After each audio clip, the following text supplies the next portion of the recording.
Welcome to Unit 6 of APUSH. Today we're going to be kicking off with Lesson 1, the Second Industrial Revolution. And so here are your main objectives for today. And so take a moment and write them down, and then you'll be answering questions about them at the end. So without further ado, let's dive in. The second industrial revolution is the sort of steam driven revolution. Obviously, the first industrial revolution we talked about previously in the United States, known as the market revolution. And this process of industrialization is something that obviously happens over a long period of time.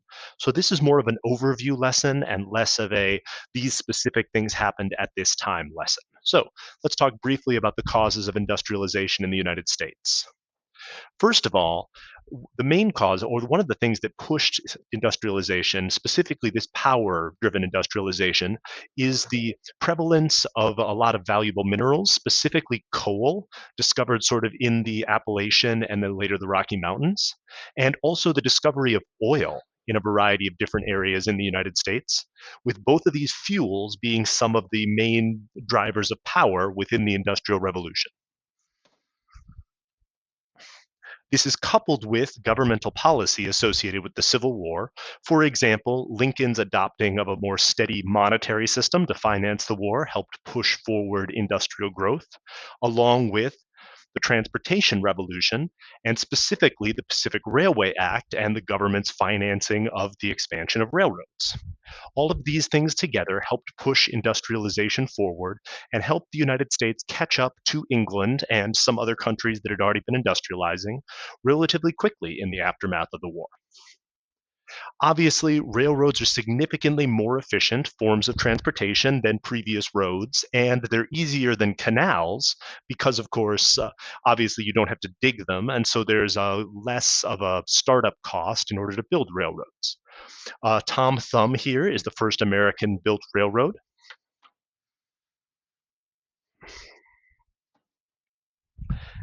And early railroads, although they went relatively slowly, could travel anywhere the track could be laid, and so it was much easier to connect the country together. We had previously sort of talked about the early rail boom in the Northeast and the role of railroads in the Civil War, and so we've already kind of talked about that. But originally, of course, it was to move a lot of raw materials and, of course, troops and things like that. Over time, these railroads became significantly larger, and as these companies became larger, they exerted more power over governmental policy. And so we started to see the consolidation of multiple railroad lines and then the use of that competitive advantage to drive other competitors out of business. For example, here we see a union of the New York Central and Hudson River railroads who can now undercut their competitors on specific routes in order to drive them out of business and then expand the area in which they're operating. The guy most famous for this type of industrial consolidation is the Commodore here, Cornelius Vanderbilt. Vanderbilt used to be a steamship operator before getting into the whole railroad business. Here we see him wearing his two railroads as skates and driving the Erie Railroad out of business, which he would then be able to buy up a lot of their resources and expand even further. The completion of the Transcontinental Railroad also greatly expanded this whole process. As you'll remember, the passage of the Pacific Railway Act set aside land in order to be used to build this transcontinental railroad. And in 1896, or sorry, in 1868, 69, the railroad finally connected the Pacific and the Atlantic portion of it at Promontory Point here. And now we have a transcontinental railroad, at least partially financed by federal sales of federal lands to railroad companies. Also, the growth of proprietary technologies like the Westinghouse air brake company.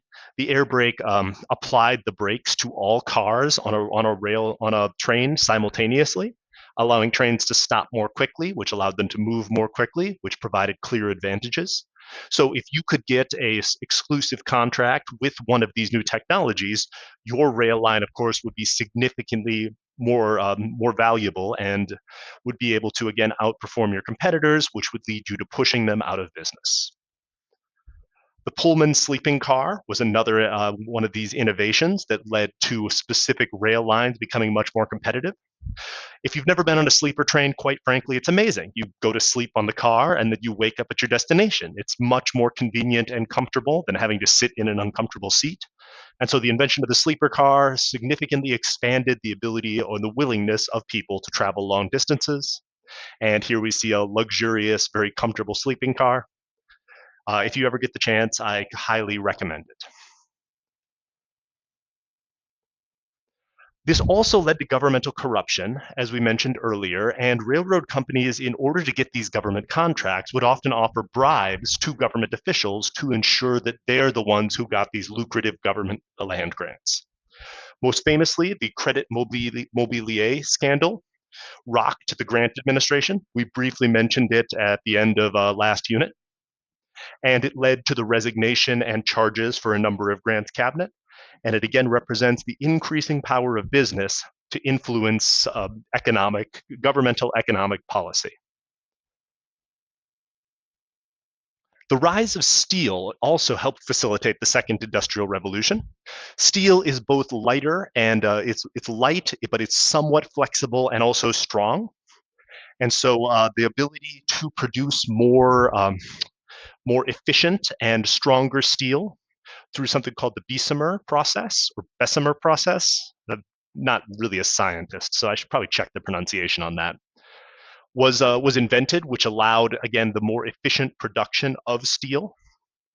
This was adopted by a guy named Andrew Carnegie, whose use of this process led to his new company, Carnegie Steel, becoming one of the most efficient steel producers in the United States, and led to Carnegie becoming extraordinarily wealthy. We also get new sources of power during this time period, specifically the distillation of oil into things like kerosene and eventually gasoline led to obviously new ways to power machines.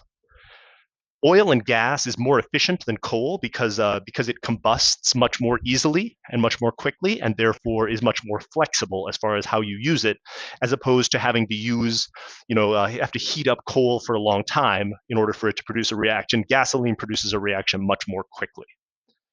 John D. Rockefeller came up with a new method of distilling oil into its parts more effectively, and so was able to create his new company, Standard Oil, which was able to buy out a lot of its competitors, and he was also able to become incredibly wealthy during this time period.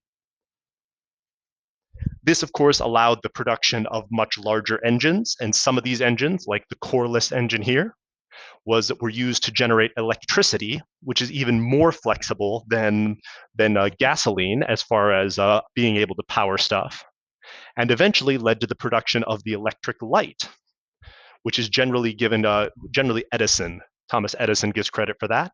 And so this, of course, is going to transform city life, making cities safer, allowing people to be out later, less chance of cities burning to the ground, like Chicago burned to the ground in the 1860s.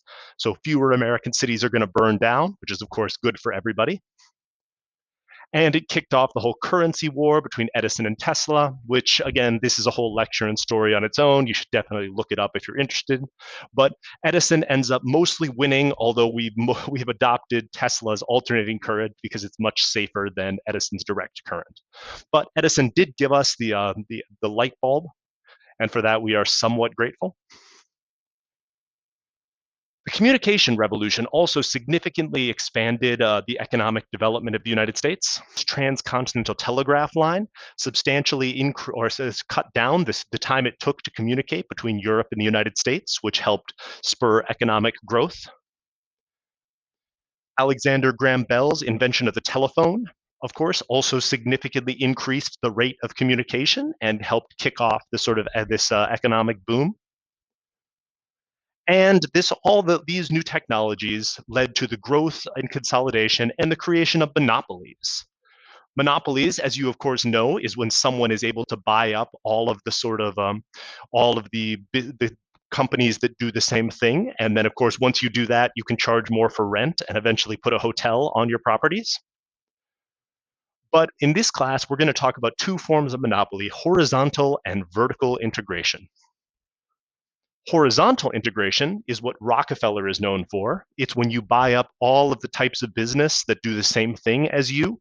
And so Standard Oil bought up 98% of the oil refining capacity in the United States, which allowed Rockefeller to basically charge whatever rates he wanted, because if you have crude oil, you've got to get it refined somewhere. So Standard Oil, I guess.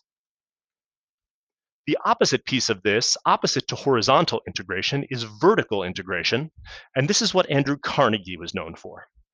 Vertical integration is buying up every stage of the production process. So by having, for example, in this meat metaphor here, by buying up all of the buying up your own source of cattle and your own slaughterhouses, your own refrigerated rail cars and warehouses, you're able to give yourself a discount and then outcompete your competitors at whatever stage of this process you would like to expand most. And so Carnegie Steel had its own source of iron ore mines, it had its own ore boats, it had its own processing center, its own distribution apparatus. And so because of that, Carnegie Steel was able to control the quality and the price of his steel, and Carnegie was able to significantly outcompete competitors, leading to him becoming incredibly wealthy. So that's just the briefest overview of all of this. In the end, the effects of monopoly are you do get some innovation, but it's going to end up significantly increasing the price for consumers and lead to some of the business owners becoming incredibly wealthy. And so we'll examine in more depth the results of this as we go through this unit and talk about the various individuals who are responsible for this massive economic boom. This, of course, brings us back to our objectives, so make sure you can answer these on the attached doc, and we'll see you tomorrow when we start laying out the politics of what's called the Gilded Age.